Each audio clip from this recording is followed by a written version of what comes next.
सारे लोगों से बहुत अधिक सुन लेता है।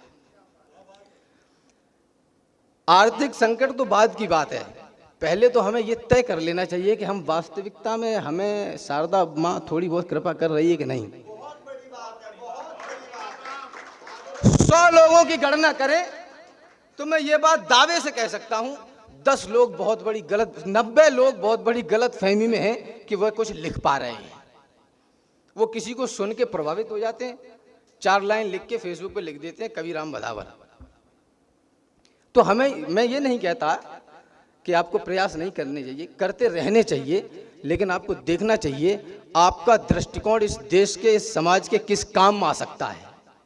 कविता लिखें ये बाद की बात है, क्या लिखें ये ज्यादा जरूरी है। अगर हमने ये तय कर लिया, बहुत सारे नए लोग हैं जो लिख रहे हैं जिन्होंने अपना दृष्टिकोण तय कर लिया। हमने वासु पांडे को सुना तो हमें लगा कि नहीं गजल लिखनी चाहिए, हमने अमित भैया को सुना तो नहीं वीररस लिखना चाहिए, और ये क्रम भी है, ये चलता रहता है और ये चलता भी रहेगा। मैं सीधे सीधे मुद्दे पे आता हूँ। बात ये है, आर्थिक संकट से गुजरने के लिए मुझे कुछ विशेष नहीं आता, बहुत ज़्यादा ज्ञान भी नहीं है, और मैं किताबें भी नहीं पढ़ता, आपको बता दूं, क्योंकि मुझे नहीं लगता कि तुलसी बाबा ने कुछ बहुत बड़ी बड़ी पीएचडी करी थी या किताबें पढ़ी थी। वो तो बहता है, कवि तो केवल बहता है, मेरा यही मानना है। और मैं ये कह रहा हूँ आप सबसे, मेरा जितना अनुभव 3, 4, 5 साल का है वो आपसे साझा कर रहा हूँ। सबसे पहला काम, अगर आपको कवि बनना है या आप चाहते हैं कि माँ शारदा आप पे कृपा करे, या आप कलाकार, किसी भी प्रकार की कला हो, तो वो चाहेगी कि पहले आप मिट्टी में मिल जाएं, पहले आप अपना पात्र खाली कर दें, तो भगवती उसमें शायद कुछ डाल दे। उसमें कचरा भर के घूमोगे तो उसमें कुछ भी मिलने वाला आपको मुझे नहीं लगता कि है।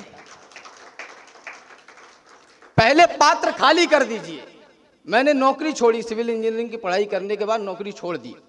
42,000 रुपये मेरी तनख्वाह थी। बहुत सामान्य परिवार से आता हूँ, पिताजी, माताजी, भाई सब बहुत अच्छे स्तर से, उन्होंने मुझे 1-1.5 साल तक सब कुछ सुनाया, उनकी चिंता भी जायज़ थी।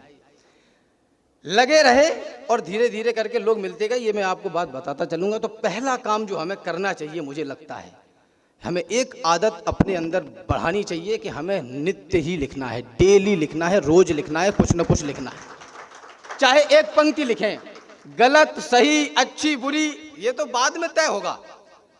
365 दिन में अगर 2-2 पंक्तियां लिखी तो आप 700-800 पंक्तियां साल में लिख देंगे। उनमें से 8 ऐसी होंगी जिसको पूरा देश प्यार करेगा, निश्चित रूप से होंगी। ये करने के बाद में हम नए लोगों में एक कमी भी है, बड़े लोगों से बड़ी क्षमा के साथ मैं कह रहा हूं, हमको लगता है कि हमारे बड़े लोग हमें प्यार नहीं करते। हमको ऐसा भी लगता है कि वो हमें बुलाते नहीं इसलिए प्यार नहीं करते। उनके प्यार का जो तात्पर्य है वो सिर्फ यही है कि हमें बुला लो और आप हमें कवि सम्मेलन में बुला लोगे, लिफाफा दे दोगे, तब हम मानेंगे आप हमारे बड़े हो और आप हमें प्यार करते हो। लेकिन अगर आप ऐसा नहीं करते तो फिर आप कुंठित हैं और हम दूसरों में भी कमियां ढूंढना शुरू कर देते हैं, बड़े लोगों में।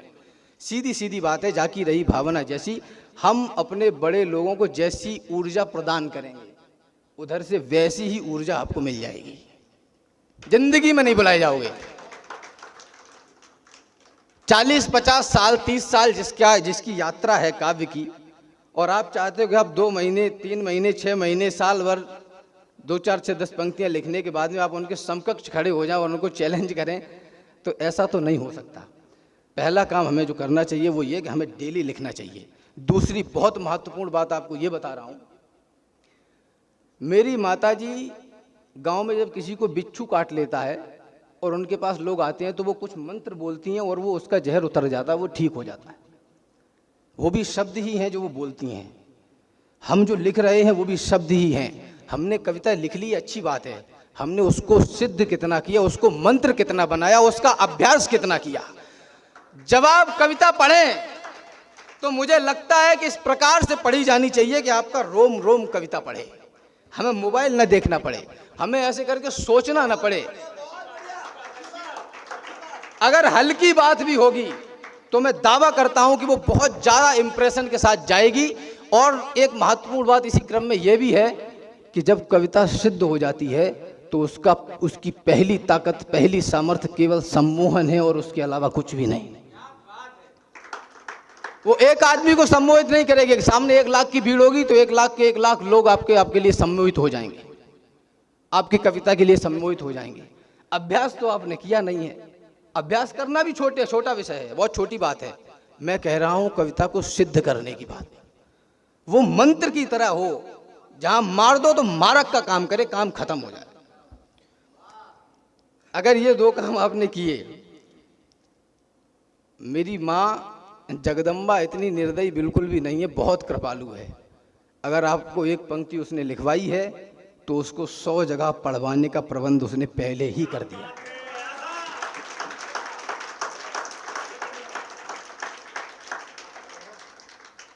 आपको किसी के पास जाने की आवश्यकता पड़ेगी ही नहीं, लेकिन ये अखंड निष्ठा तो मां के चरणों में दिखानी पड़ेगी आपको। आपको लगता है कि मैं किसी को गुरु बोल दूं या मैं किसी को दादा बोल दूं सिर्फ इस स्वार्थ से कि वो हमें बुला लेंगे, तो वो भी ये समझते हैं कि मेरा सम्मान कौन कर रहा है और चापलूसी कौन कर रहा है। तो ये आपको ऐसा मुझे नहीं लगता करना चाहिए। अब जब सीधा डायरेक्ट आपके पास लिंक है अधिकारी का, तो चपरासी के पैर क्यों पकड़ रहे हो? उनको उतना सम्मान दो, उनको खूब प्यार करो, पूरे स्नेह करो, खूब सम्मान दो, लेकिन ये आशा न रखें हम अपने किसी बड़े से, क्योंकि कई हमारे बड़े लोग भी स्वाभिमान की कसौटी पर इतना कस चुके हैं कि वो झुकना पसंद नहीं करते, घर बैठना पसंद करते हैं। वो इस तरह से बाहर निकल गए कि हमें मंच मिलेंगे। उन्होंने जलवा अपना देख लिया। 30 साल से जो व्यक्ति मंच पे है उसको तालियों की, लिफाफों की, इन सब की वैल्यू क्या बताओगे आप? वो सब जी चुका है, सब कुछ जी चुका है वो। और जब वो जी चुके हैं तो वो चाहते हैं कि आप भी वैसे ही बनो। लेकिन बिना रोटी खाए तो काम नहीं चलेगा। बहुत सारे लोग ऐसे हैं जो बहुत अच्छा लिख रहे हैं, बहुत ही अच्छा लिख रहे हैं, बहुत अच्छा पढ़ भी रहे हैं, लेकिन जंगल में मोर नाचा किसने देखा? आदरणीय कुमार विश्वास जी की बात इस कार्यक्रम में पहले सत्र से लेकर अब तक बहुत बार हुई। बहुत सारी बातें उनके विषय में कही जाती हैं, बहुत सारी अफवाहें भी उनके विषय में हैं, लेकिन उस व्यक्ति से अगर ये समय कुछ सीख सकता है तो वो ये कि हम अपनी बात अधिक से अधिक लोगों तक किस प्रकार से पहुंचा दें। जब पूरे देश के कवि, माफ़ करना बड़ी क्षमा के साथ एक कड़वी बात कह रहा हूं, जब पूरे देश के कवि पोस्ट कार्डों पर कवि सम्मेलन पढ़ रहे थे, लिफाफों पर, चिट्ठियों पर कवि सम्मेलन पढ़ रहे थे, तब वो ऑर्कुट पर थे। 2 लाख फॉलोवर तब ऑर्कुट पर थे। उनको पता है कि टेक्नोलॉजी कैसे बदल रही है, और ये भी आसान काम नहीं है। आपके अंदर कला जब विकसित होगी तो आप फक्कड़ हो जाएंगे, फकीर हो जाएंगे, लापरवाह हो जाएंगे, और लापरवाही के साथ साथ इसको मैनेज कर लेना ये बहुत बड़ा काम है। जितने भी नए लोग हैं और मेरे जो बड़े भी हैं, मेरा उनसे निवेदन है कि इस पूरे समाज में और खासकर काव्य के क्षेत्र में कौवे इसलिए बोल रहे हैं क्योंकि कोयले मौन हैं।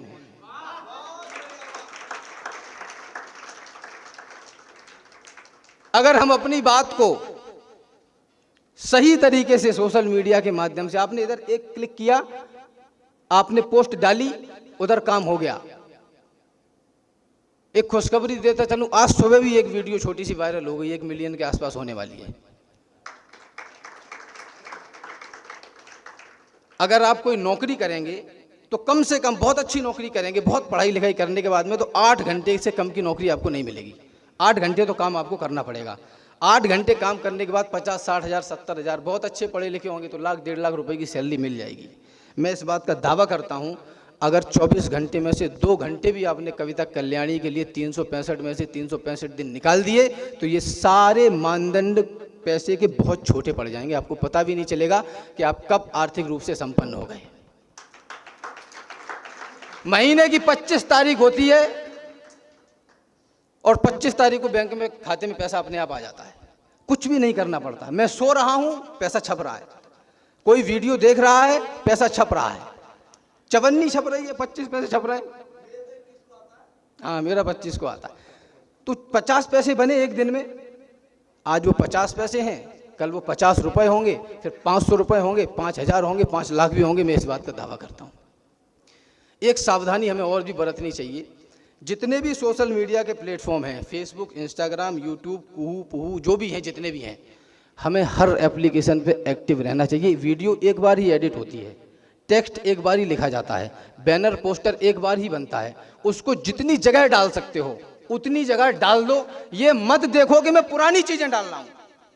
हमारे बहुत सारे कवि मित्र ऐसे हैं और बड़े लोग भी वो कतराते हैं कि नहीं ये कविता मैं एक बार पढ़ चुका हूं, इसको मैं दोबारा नहीं डालूंगा।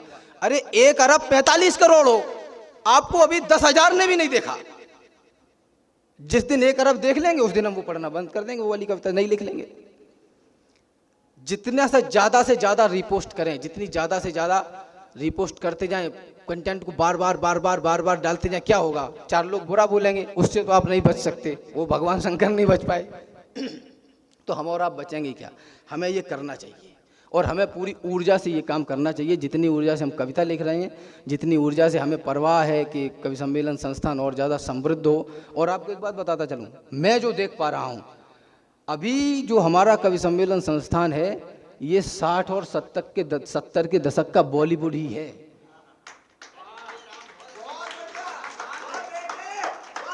अब कवि स्टार बन रहे हैं।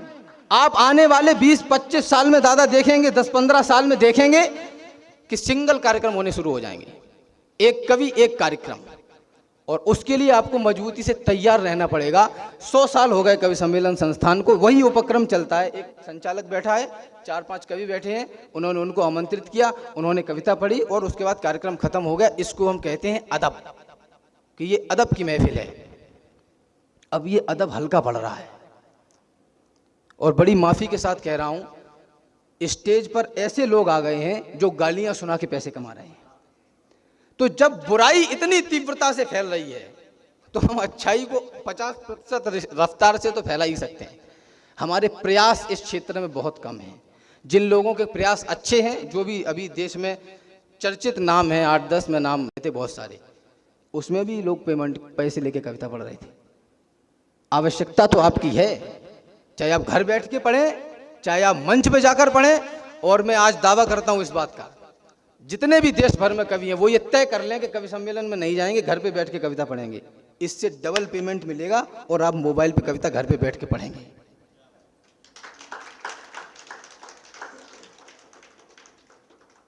चाहे कलाकार हो, डांसर हो, और भी जितने भी कला के क्षेत्र हैं, उन सब की एक सीमा है। कविता की कोई सीमा नहीं।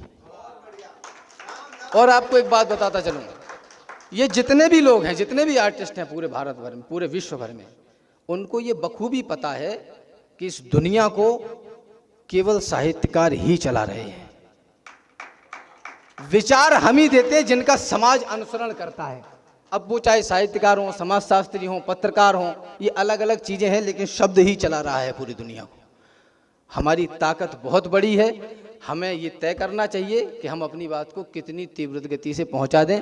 इसको प्रचार और संचार का माध्यम इसलिए भी कहते हैं। अगली बात जो मैं कहने वाला हूं, मैंने एक कंपनी बनाई है सर्किल इंडिया, आप उससे जुड़ें, हम आपको लोगों तक पहुंचाएंगे। मैं किसी भी प्रकार का कॉन्ट्रैक्ट साइन नहीं करता। आप स्वतंत्र हैं, जब तक चाहें काम कराएं, जब तक आपको लगे कि मुझे काम नहीं कराना है, आप अपने मोबाइल से अपने सारे प्लेटफॉर्म का पासवर्ड चेंज करें और आप मेरे से फ्री हैं। मैं नहीं कहता आपको कि 7 साल के लिए तुम्हारा कंटेंट हमारा हो गया। क्या फ्रॉड है ये? आप मेरी डिजिटल प्रॉपर्टी के मालिक 7 साल के लिए बनना चाहते हैं और उसके बदले आप मुझे देंगे क्या? जो मेरे प्लेटफॉर्म के माध्यम से आएगा वो कहना ये चाहता हूं। उसके अलावा जो उसको अन्य प्लेटफॉर्मों से कमाएंगे आप, उसका क्या? दूसरी बात ये कि आप मेरी आज़ादी छीन रहे हैं। अगर आप कलाकार का भला चाहते हैं, वास्तविकता में आप चाहते हैं कि कलाकार प्रसिद्ध हो, उसको काम मिले, आर्थिक रूप से सक्षम हो, तो उससे कमाइए मत, उसकी मदद करिए, मजदूरी लीजिए, फायदा मत लीजिए। इसी के साथ मैं अपनी वाणी को विराम दे रहा हूं। केवल इतना कहना चाहता हूं, जो भी लिख रहे हैं, जो भी पढ़ रहे हैं, उसको कोशिश करें अधिक से अधिक लोगों तक वो पहुंच जाए। जय हिंद, जय भारत।